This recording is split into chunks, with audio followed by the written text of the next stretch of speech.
Welcome to Torah Giants. Welcome to Torah Giants on Chumash. I'm Steve Geller.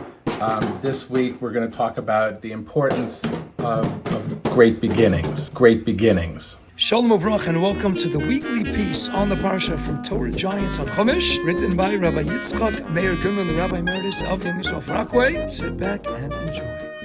Welcome to Torah Giants on Chumash. I'm Steve Geller. We have a lot to cover in a very exciting shiur this week, so let's jump right into our Parsha. Daber b'nei Yisrael lemor, speak to the b'nei Yisrael, saying, when a woman at childbirth bears a male, she shall be impure 7 days, shall be impure as at the time of her condition of menstrual separation. Rashi quotes the Midrash Rabbi here in the name of Rav Samlai, who notes that just as the creation of man followed that of the animals, the Torah of man also follows the Torah of the animals, which was recorded in the previous Sidra. In the Gemara Chagiga, Tosfos quotes an episode from the Talmud Yerushalmi involving Elisha ben Avuya, in which his father raised him in a Torah life, but shelo lishma, with improper intentions.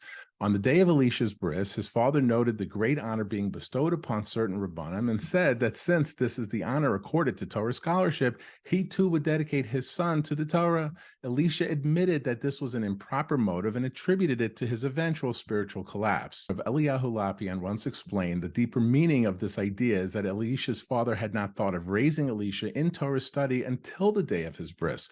Hence, the conception and birth of Elisha had not been holy from the very beginning. The importance of a proper beginning is evident from an amazing analysis of the Chassam Sofer in his classic Torah's Moshe that fundamentally changes our concepts of the original sin of Adam and Chava.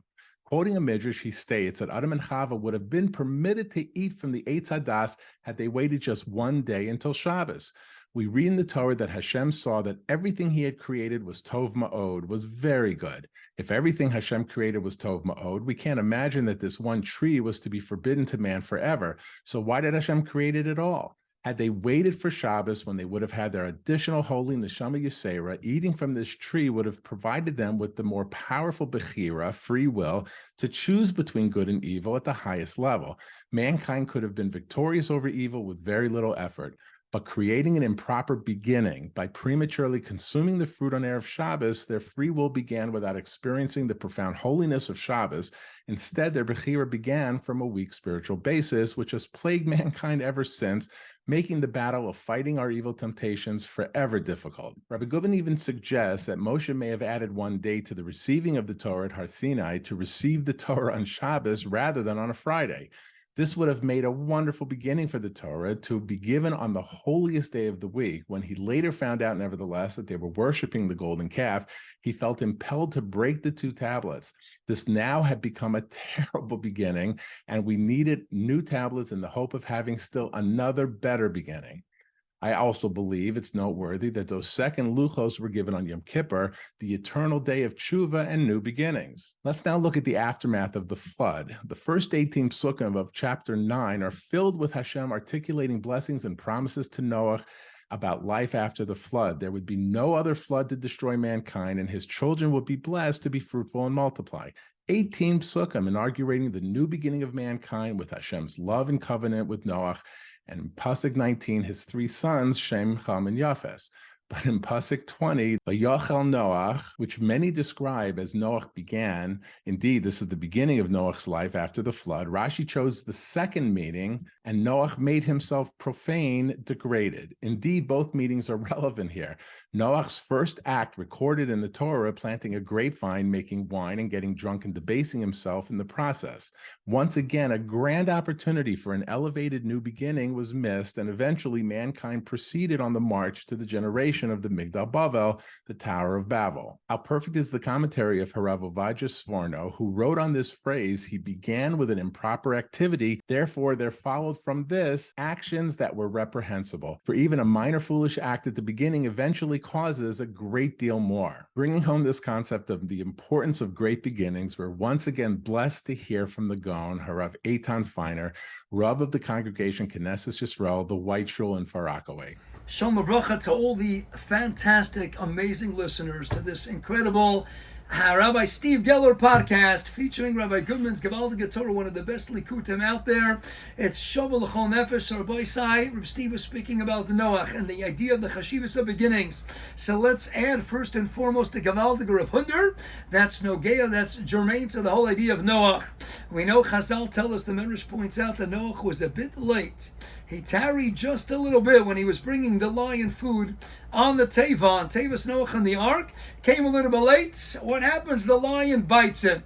Everyone's bothered. Noach, he's Moser Leiv Nefesh. He's putting his life on the line. He's feeding the lions, tigers, and bears. He's feeding everyone, the birds, all the creatures in the world. He got everybody on there. And because he's a minute late to feed a lion, he gets bit by the lion. Hashem, this is the reward. Asks Rav Yitzchak Kuner, the Baal HaPachar Yitzchak, why did he get punished so harshly? Because he tarried just a tad and feeding the lion. Explains Rav Kuner, you know why? Because beginnings are kaveya, the entire future. Dahainu, this is the father lion of every subsequent lion that will ever grace planet Earth.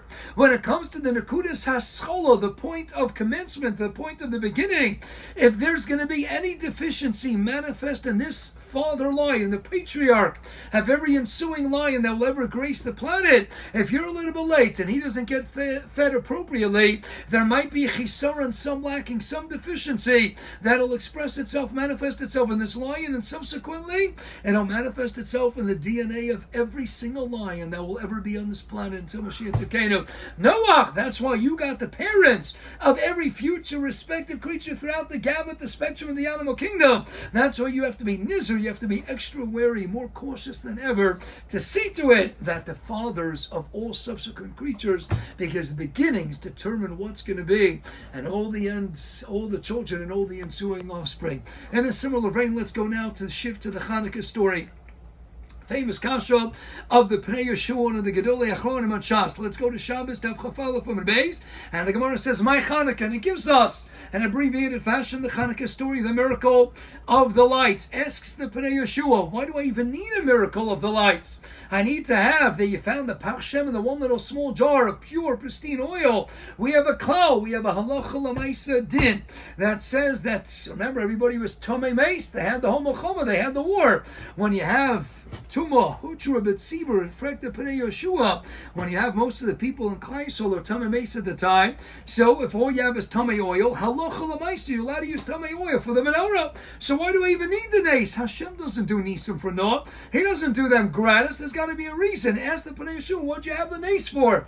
Along comes Rabbi Yosef Engel and his Geyonei Ashas on the Gemara Shabbos 21b. Along comes our Shlomo Kluger in his Ha'aris Chochma Shlomo and Shulchan Aruch Chochas Chanukah and Orchaim Sim Tafrei Shayin. Rabbi Yosef Engel, Shlomo Kluger, and others will follow suit. That this was what the Zman Chanukah, Dahainu Chanukah's Habayis. This was the re-inauguration, the reconsecration of the grand edifice called the temple, the Chanukah's HaMizbech and the Chanukah's Habayis. You want to start all over again after the Yavanim were Matame. When it comes to the Shas HaSchola, the Nekudas when it comes to the beginning's got to be pure. The beginning's got to be pristine, because the way it's going to be at the beginning is Koveya will establish how it's going to be L'dorei doros for the entire ensuing months, years, you name it. It all comes down to the beginning. Seifa Basa Reisha Gorir. The end is all dragged after the Nekudas HaSchola, the beginning point.